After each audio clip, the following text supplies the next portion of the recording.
Assalamualaikum warahmatullahi wabarakatuh. Selamat bertemu kembali Anda sekalian dengan pelajaran ekonomi di kelas.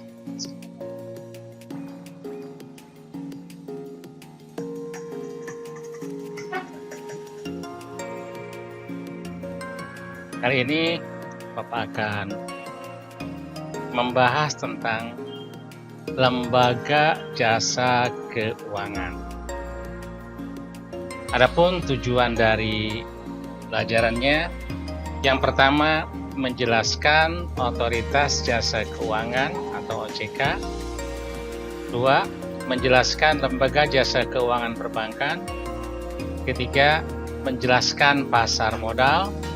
Yang keempat, menjelaskan perasuransian. Yang kelima, menjelaskan dana pensiun. Yang keenam, menjelaskan lembaga pembiayaan.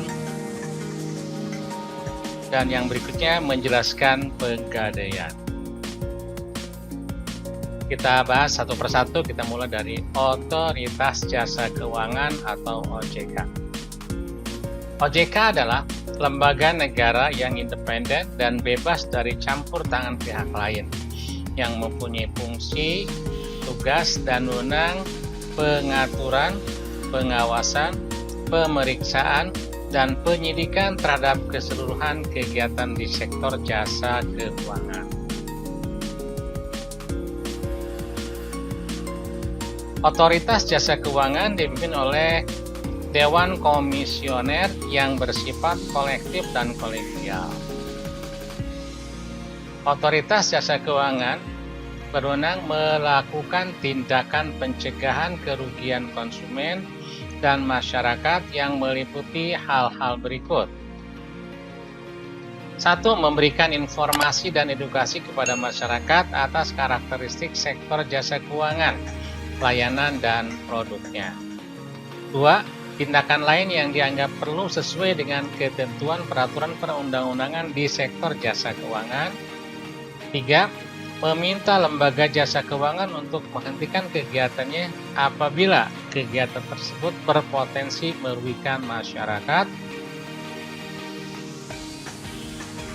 Dalam melaksanakan tugasnya, OJK berkoordinasi dengan Bank Indonesia dalam membuat peraturan pengawasan di bidang perbankan. Untuk menjaga stabilitas sistem keuangan, dibentuk Forum Koordinasi Stabilitas Sistem Keuangan dengan anggota terdiri atas 1. Menteri Keuangan selaku anggota merangkap koordinator. 2. Gubernur Bank Indonesia selaku anggota. 3. Ketua Dewan Komisioner OJK selaku anggota. 4. Ketua Dewan Komisioner Lembaga Penjamin Simpanan selaku anggota. B. Lembaga Jasa Keuangan Perbankan. Bank adalah badan usaha yang menghimpun dana dari masyarakat dalam bentuk simpanan dan menyalurkannya kepada masyarakat dalam rangka meningkatkan taraf hidup rakyat banyak. Fungsi bank: 1. Menghimpun dana dari masyarakat. 2. Menyalurkan dana ke masyarakat. 3. Pelayanan masyarakat. Kalau kita lihat lembaga jasa keuangan perbankan, di sini kita bisa jelaskan bahwa pembagian bank menurut jenis kegiatannya. 1. Ada bank sentral. Yang kedua, bank umum. Ketiga, bank syariah. Yang keempat, bank perkreditan rakyat atau BPR. Lembaga jasa keuangan perbankan. Menurut bentuk badan hukumnya, bank dibedakan menjadi bank yang berbadan hukum perseroan terbatas atau PT, koperasi, dan perusahaan daerah. Pembagian bank menurut kepemilikannya. Ada bank pemerintah, bank swasta, bank campuran, dan bank pemerintah daerah. Jadi ada 4 dari segi kepemilikan. Dalam menjalankan kegiatan usahanya, perbankan berpegang pada beberapa prinsip berikut. 1. Prinsip kehati-hatian. 2. Prinsip kepercayaan. 3. Prinsip kerahasiaan. 4. Prinsip mengenal nasabah. 5.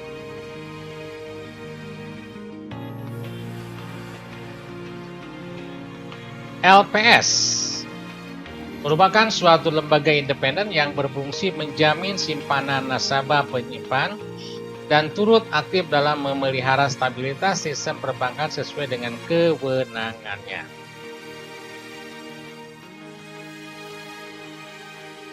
C. Pasar modal.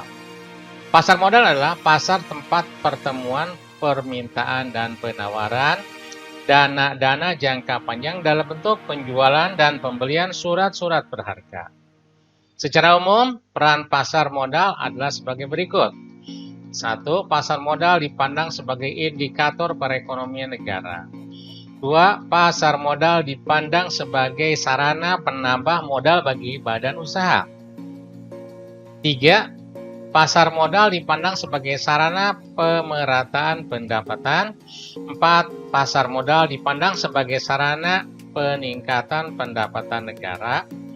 5. Pasar modal dipandang sebagai sarana peningkatan kapasitas produksi. 6. Pasar modal dipandang sebagai sarana penciptaan kesempatan kerja.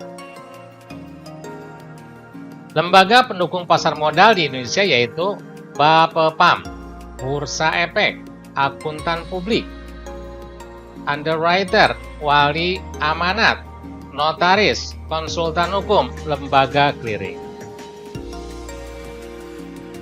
Pasar modal juga memiliki produk yang diperjualbelikan. Produk-produk itu antara lain saham, obligasi, right issues, barang, dan reksadana. Di semua bursa berlaku prinsip good delivery.